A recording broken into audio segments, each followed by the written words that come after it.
Bismillahirrahmanirrahim. Assalamualaikum warahmatullahi wabarakatuh. Gimana kabarnya sahabat kabar Islam? Semoga masih dalam lindungan Allah yang maha sempurna.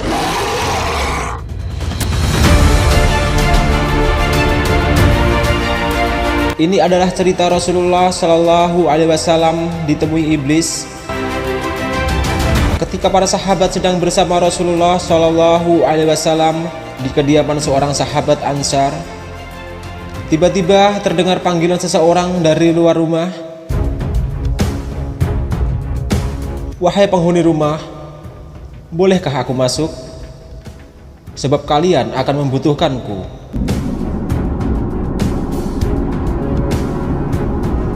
Rasulullah Shallallahu Alaihi Wasallam bersabda, "Tahukah kalian siapa yang memanggil?" Kami menjawab, "Allah dan Rasulnya yang lebih tahu."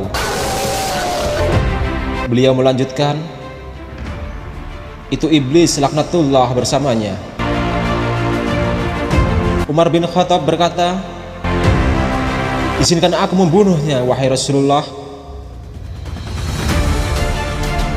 Rasulullah Shallallahu Alaihi Wasallam menahannya.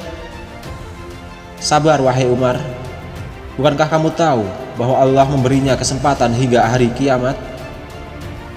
Lebih baik bukakan pintu untuknya, sebab dia diperintah Allah untuk ini. Pahamilah yang apa hendak ia katakan dan dengarkan baik-baik." Ibnu Abbas radhiyallahu anhu berkata, pintu lalu dibuka. Ternyata dia seperti seorang kakek yang cacat satu matanya. Di janggutnya terdapat 7 helai rambut seperti rambut kuda. Taringnya terlihat seperti taring babi. Bibirnya seperti bibir sapi. Iblis berkata, "Salam untukmu Muhammad. Salam untukmu para hadirin." Rasulullah Shallallahu Alaihi Wasallam menjawab, "Salam hanya milik Allah Subhanahu wa Ta'ala. Sebagai makhluk terlaknat, apa keperluanmu?" Iblis menjawab, "Wahai Muhammad, aku datang ke sini bukan atas kemauanku, namun karena aku terpaksa." "Siapa yang memaksamu?" "Malaikat dari utusan Allah telah mendatangiku dan berkata, Allah Subhanahu wa Ta'ala memerintahkanmu untuk mendatangi Muhammad. Beritahu Muhammad tentang caramu dalam menggoda manusia. Jawablah dengan jujur semua pertanyaannya. Demi kebesaran Allah, andai kau berdusta satu kali saja, maka Allah akan jadikan dirimu debu yang tertiup angin. Oleh karena itu aku sekarang mendatangimu. Tanyalah apa yang hendak kau tanyakan. Jika aku berdusta, aku akan dicaci oleh setiap musuhku. Tidak ada sesuatu pun yang paling besar menimpaku daripada cacian musuh." Rasulullah Shallallahu Alaihi Wasallam bertanya kepada iblis, "Kalau kau benar jujur, siapakah manusia yang paling kau benci?" Iblis segera menjawab, "Kamu. Kamu dan orang-orang sepertimu adalah makhluk Allah yang paling aku benci." "Siapa selanjutnya?" "Pemuda yang bertakwa, yang memberikan dirinya mengabdi kepada Allah." "Lalu siapa lagi?" "Orang alim dan wara atau loyal." "Siapa lagi?" "Orang yang selalu bersuci." "Siapa lagi?" "Seorang fakir yang sabar dan tidak pernah mengeluhkan kesulitannya kepada orang lain." "Apa tanda kesabarannya?" "Wahai Muhammad, jika ia tidak mengeluhkan kesulitannya kepada orang lain selama 3 hari, Allah akan memberinya pahala orang-orang yang sabar." "Selanjutnya apa?" "Orang kaya yang bersyukur." "Apa tanda kesyukurannya?" "Ia mengambil kekayaannya dari tempatnya dan mengeluarkannya juga dari tempatnya." "Orang seperti apa Abu Bakar menurutmu?" "Ia tidak pernah menurutiku di masa jahiliyah, apalagi dalam Islam. Umar bin Khattab, demi Allah, setiap berjumpa dengannya aku pasti kabur. Utsman bin Affan, aku malu pada orang yang malaikat pun malu kepadanya. Ali bin Abi Thalib, aku berharap darinya agar kepalaku selamat dan berharap ia melepaskan aku dan aku melepaskannya. Tetapi ia tak akan mau melakukan itu. Ali bin Abi Thalib selalu berzikir kepada Allah Subhanahu wa Ta'ala. Apa yang kau rasakan jika melihat seseorang dari umatku yang hendak sholat? Aku merasa panas dingin dan gemetar. Kenapa? Sebab setiap seorang hamba bersujud satu kali kepada Allah, Allah mengangkat derajatnya 1 derajat. Jika seorang umatku berpuasa, tubuhku terasa terikat hingga ia berbuka. Jika ia berhaji, aku seperti orang gila. Jika ia membaca Al-Quran, aku merasa meleleh laksana timah di atas api. Jika ia bersedekah, itu sama saja orang tersebut membelah tubuhku dengan gergaji. Mengapa bisa begitu? Sebab dalam sedekah ada 4 keuntungan baginya, yaitu keberkahan dalam hartanya, hidupnya disukai. Sedekah itu kelak akan menjadi hijab antara dirinya dan api neraka, dan segala macam musibah akan terhalau dari dirinya. Apa yang dapat mematahkan pinggangmu? Iblis menjawab, suara kuda perang di jalan Allah. Apa yang dapat melelehkan tubuhmu? Iblis menjawab, taubat orang yang bertaubat. Apa yang dapat membakar hatimu? Istighfar di waktu siang dan malam. Apa yang dapat mencoreng wajahmu? Sedekah yang diam-diam.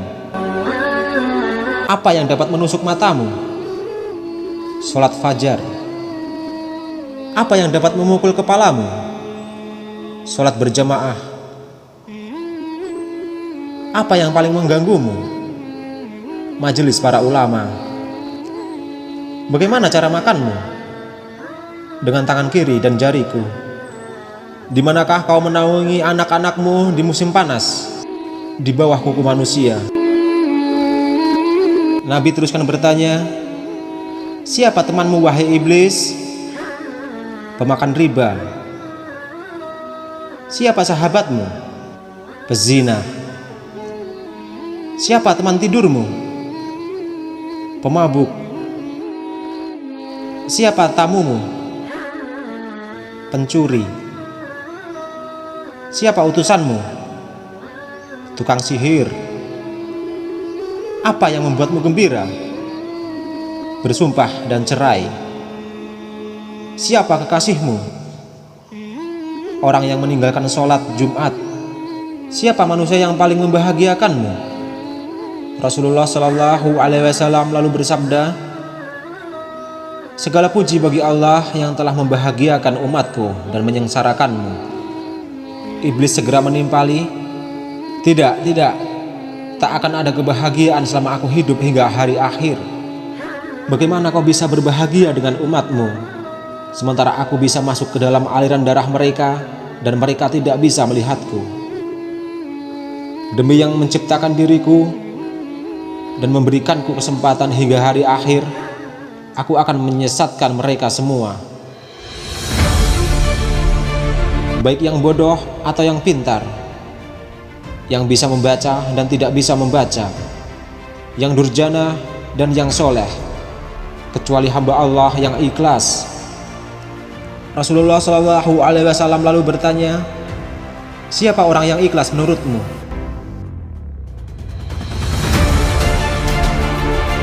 Tidakkah kau tahu wahai Muhammad, bahwa barang siapa yang menyukai emas dan perak, ia bukan orang yang ikhlas. Orang yang meninggalkan sholatnya dengan sengaja.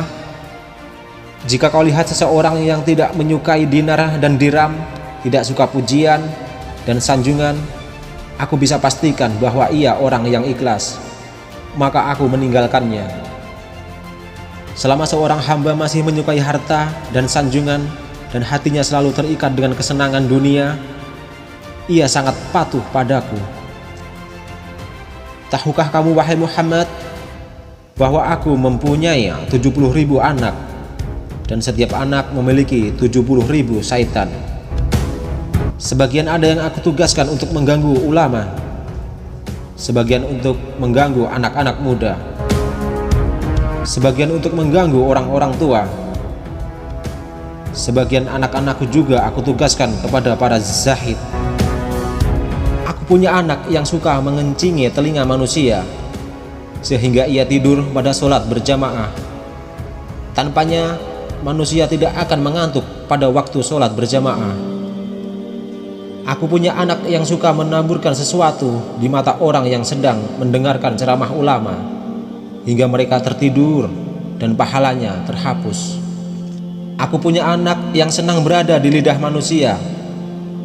Jika seseorang melakukan kebajikan, lalu ia beberkan kepada manusia, pahalanya akan terhapus. Pada setiap seorang wanita yang berjalan, anakku dan syaitan duduk di pinggulnya dan pahanya, lalu menghiasinya agar setiap orang memandanginya. Syaitan juga berkata, "Keluarkan tanganmu." Lalu ia mengeluarkan tangannya, lalu syaitan pun menghiasi kukunya. Tahukah kau wahai Muhammad, dusta berasal dari diriku. Akulah makhluk pertama yang berdusta. Pendusta adalah sahabatku. Barang siapa bersumpah dengan berdusta, maka ia kekasihku. Tahukah kau wahai Muhammad, aku bersumpah kepada Adam dan Hawa dengan nama Allah, bahwa aku benar-benar menasihatinya. Sumpah dusta adalah kegemaranku. Gibah dan namimah atau adu domba kesenanganku. Kesaksian palsu kegembiraanku. Wahai Muhammad, umatmu ada yang mengulur-ngulur sholat.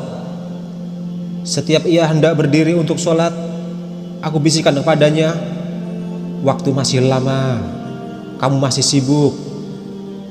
Lalu ia menundanya hingga ia melaksanakan sholat di luar waktu. Maka sholat itu dipukulkan ke mukanya. Jika ia berhasil mengalahkanku, aku biarkan ia sholat. Namun aku bisikan ke telinganya, "Lihat kiri dan kananmu." Ia pun menoleh. Pada saat itu aku usap dengan tanganku dan kucium keningnya, serta aku katakan, "Sholatmu tidak sah." Bukankah kamu tahu wahai Muhammad, orang yang banyak menoleh dalam sholatnya akan dipukul. Jika ia sholat sendirian, aku suruh dia untuk bergegas, ia pun sholat seperti ayam yang mematuk beras. Jika ia berhasil mengalahkanku dan ia sholat berjamaah, aku ikat lehernya dengan tali hingga ia mengangkat kepalanya sebelum imam atau meletakkannya sebelum imam. Kamu tahu bahwa melakukan itu batal sholatnya dan wajahnya akan dirubah menjadi wajah keledai. Jika ia berhasil mengalahkanku, aku tiup hidungnya hingga ia menguap dalam sholat. Jika ia tidak menutup mulutnya dalam ketika ia menguap, setan akan masuk ke dalam dirinya dan membuatnya menjadi tambah serakah dan gila dunia, dan ia pun semakin taat padaku. Kebahagiaan apa untukmu wahai Muhammad, sedang aku memerintahkan orang-orang miskin agar meninggalkan sholat. Aku katakan padanya, kamu tidak wajib sholat. Sholat hanya wajib untuk orang-orang yang berkecukupan dan sehat. Orang sakit dan miskin tidak. Jika kehidupanmu sudah berubah, barulah kau sholat. Dan akhirnya ia pun mati dalam kekafiran. Setelah iblis menjelaskan apa yang ditanyakan Rasulullah, dia pun mohon diizinkan untuk pergi. Sahabatku, kaum muslimin, Itulah cara-cara iblis menyesatkan manusia dan menggoda manusia. Maka wajiblah kita untuk memeranginya, bukan menjadi golongannya. Assalamualaikum warahmatullahi wabarakatuh.